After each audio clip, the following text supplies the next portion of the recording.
এবং এবং মামলা দেওয়া হয়েছে এবং উপরের নির্দেশে মামলা দিয়ে গ্রেপ্তার করা হলো। এমনি সমালোচনার মধ্যে ছিল তেলটাকে সে বেশি গুরুত্ব দিয়েছে। তো আমার প্রশ্ন হলো, উপরের নির্দেশ বলতে কাকে ওনারা বুঝিয়েছেন এটা আমি জানতে চাই।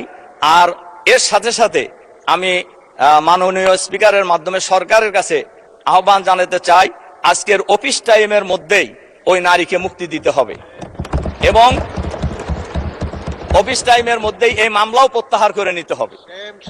তার কারণ এই গ্রেপ্তারের মধ্য দিয়ে ফ্যাসিবাদী সরকারের পূর্বাভাস পাওয়া যায়। আসসালামু আলাইকুম রহমতুল্লাহ। সুপ্রিয় দর্শক, আপনারা ইতিমধ্যে জেনেছেন যে জ্বালানি সংকট নিয়ে প্রধানমন্ত্রী সমালোচনা করেছেন বাংলাদেশ জামাতে ইসলামের মহিলা কর্মী সাউদা সুমি। তো তাকে আজকে গভীর রাতে তাকে বাসা থেকে গ্রেপ্তার করা হয়েছে। তার ছোট্ট একটা বাচ্চা আছে, 3 বছরের বাক প্রতিবন্ধী বাচ্চা। তারপরে তাকে গ্রেপ্তার করা হয়েছে কোনো মামলা ছাড়াই। তো তখন প্রশাসনকে যখন জিজ্ঞেস করা হয়েছে তার নামে কোনো মামলা নেই, আপনারা কেন গ্রেপ্তার করতে এসেছেন, তখন বলতেছে যে উপরের নির্দেশ আছে। তো প্রিয় দর্শক, এই সাউদা সুমিকে নিয়ে আবার সংসদে কথা বলেছেন বাংলাদেশ জামাতে ইসলামের সংসদ সদস্য মাওলানা রফিকুল ইসলাম খান। তিনি বলেছেন যে আজকে অফিস টাইমের মধ্যে তাকে মুক্তি দিতে হবে এবং তার মামলা প্রত্যাহার করতে হবে। তো দর্শক, চলুন আমরা সেই সংসদের বক্তব্যটা একটু শুনে আসি।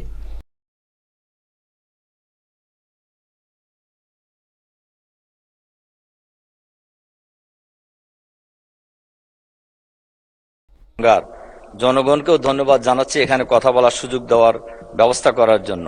মাননীয় স্পিকার, আমরা একটা জিনিস সবাই ইতিমধ্যেই হয়তো অবগত হয়েছি যে নাদিম নামে এক ব্যক্তি ফেসবুকে সরকারের কিছু পরামর্শও দিয়েছে, সমালোচনা করেছে। সেই সমালোচনা বিএনপি জামাত উভয়কেই করেছে এবং তার এই ফেসবুকের স্ট্যাটাসের দিয়েছে, কি বলে, শেয়ার দিয়েছে একজন সাউদা সুমি নামে এক নারী। এরপরে পুলিশ তাকে গ্রেপ্তার করেছে এবং বলা হয়েছে উপরের নির্দেশে তাকে গ্রেপ্তার করা হলো এবং মামলা দেওয়া হয়েছে এবং উপরের নির্দেশে মামলা দিয়ে গ্রেপ্তার করা হলো। আমার প্রশ্ন হলো, এমনি সমালোচনার মধ্যে ছিল তেলটাকে সে বেশি গুরুত্ব দিয়েছে। তো আমার প্রশ্ন হলো, উপরের নির্দেশ বলতে কাকে ওনারা বুঝিয়েছেন এটা আমি জানতে চাই। আর এর সাথে সাথে আমি মাননীয় স্পিকারের মাধ্যমে সরকারের কাছে আহ্বান জানাতে চাই, আজকের অফিস টাইমের মধ্যেই ওই নারীকে মুক্তি দিতে হবে এবং অফিস টাইমের মধ্যেই এই মামলাও প্রত্যাহার করে নিতে হবে। তার কারণ এই গ্রেপ্তারের মধ্য দিয়ে ফ্যাসিবাদী সরকারের পূর্বাভাস পাওয়া যায়, অথচ এই সরকার তো গণতান্ত্রিক সরকার, কাজে মানুষ কি কথা বলতে পারবে না? এজন্য আমি মাননীয় স্পিকারের মাধ্যমে এই বিষয়ে আমি সবার কাছে দৃষ্টি আকর্ষণ করছি এবং আমি সুপ্রিয় দর্শক, আপনারা মাওলানা রফিকুল ইসলাম খানের বক্তব্যটা শুনলেন। তো এই বিষয়টা আমার কাছে খুবই ভালো লেগেছে, যেহেতু আজকে রাতে তাকে গ্রেপ্তার করা হয়েছে এবং আজকে দিনের বেলায় এই বিষয় নিয়ে সংসদে কথা বলা হয়েছে।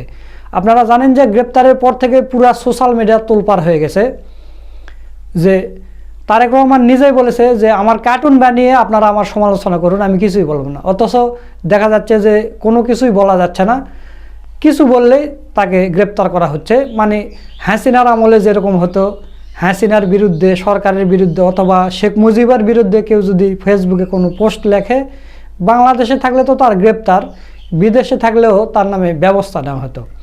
সেম হয়েছে এখনকার সময়ে। সুপ্রিয় দর্শক, আপনাদের কিছু নিউজ ফটোকার্ড দেখায়, আপনারা স্ক্রিনে দেখেন। জ্বালানি সংকট নিয়ে ফেসবুকে সরকারের সমালোচনা, 3 বছর বয়সী প্রতিবন্ধী সন্তানের মা বিবি সাউদা গ্রেপ্তার। এরপর দেখেন, সেই নারী জামাত কর্মীর মুক্তি চেয়ে সাদিক কায়েমের বিস্ফোরক পোস্ট। জ্বালানি তেল সংকট নিয়ে সরকারের সমালোচনা করে ফেসবুকে পোস্ট দেওয়ায় ভোলার এক নারীকে গ্রেপ্তার করেছে বিএনপির পুলিশ। বিএনপি দারুণ। 2 দিন পর বিএনপি সরকার যে গুম করা শুরু করবে না তার নিশ্চয়তা আছে, এমন কথা বলেছেন ইমন রাজ, যুগ্ম সদস্য সচিব, বৈষম্য বিরোধী ছাত্র আন্দোলন, রাজশাহী। তো ইমন সাহেব কিন্তু এখানে সুন্দর একটা কথা বলেছে যে এখনই সরকারের সমালোচনা করা যাচ্ছে না, করলে তাকে গ্রেপ্তার করা হচ্ছে, 2 দিন পর তো তারা গুম করা শুরু করবে। তার কি নিশ্চয়তা?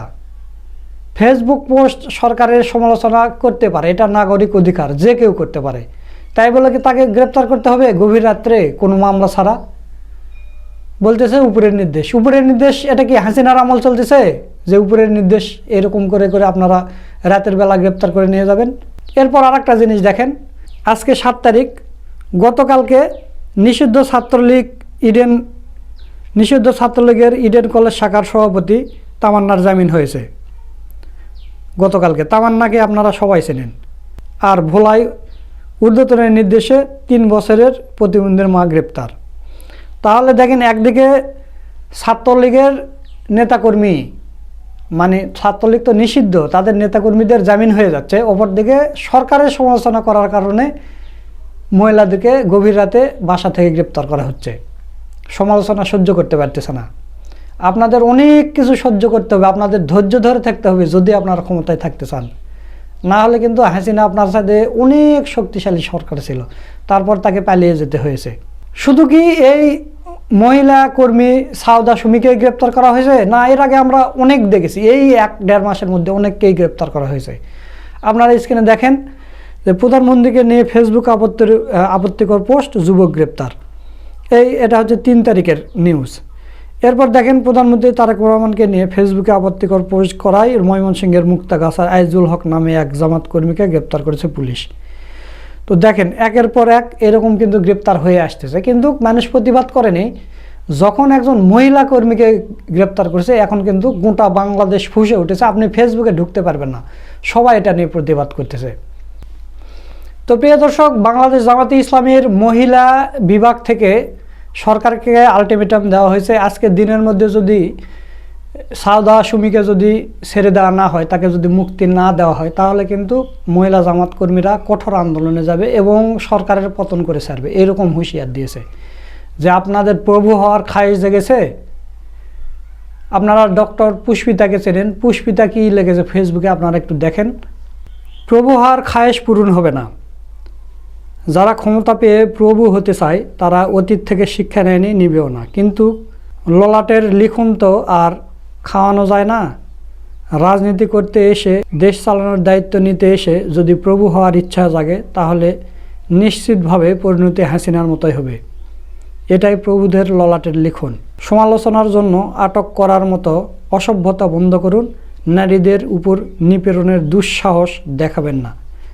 দেশ কারো বাপ মায়ের না। তো প্রিয় দর্শক, আমরাও এই ভিডিওর মাধ্যমে প্রতিবাদ জানাচ্ছি এবং আপনারাও প্রতিবাদ জানান। আপনারা কমেন্ট করে লিখুন, ফেসবুকে ছড়িয়ে দেন যে আজকের দিনের মধ্যে সাউদা সুমিকে মুক্তি দিতে হবে এবং আজকের দিনের মধ্যে তার মামলা থেকে অব্যাহতি দিতে হবে। তাছাড়া কিন্তু কঠোর আন্দোলনে যাবে জামাত শিবির এবং মহিলা বিভাগ, তখন কিন্তু সামাল দিতে পারবে না। তো দর্শক, সব মিলে আজকের এই ভিডিওটা আপনাদের কাছে কেমন লেগেছে, বিশেষ করে রফিকুল ইসলাম খান যে সংসদে এই বিষয়টা উত্থাপন করেছে, এই বিষয়গুলো আপনাদের কাছে কেমন লেগেছে তা অবশ্যই কমেন্ট করে জানিয়ে দেবেন। ভিডিওটা ভালো লাগলে শেয়ার করবেন। আজকের ভিডিও এ পর্যন্তই। সকলকে ধন্যবাদ। আসসালামু আলাইকুম রহমতুল্লাহ।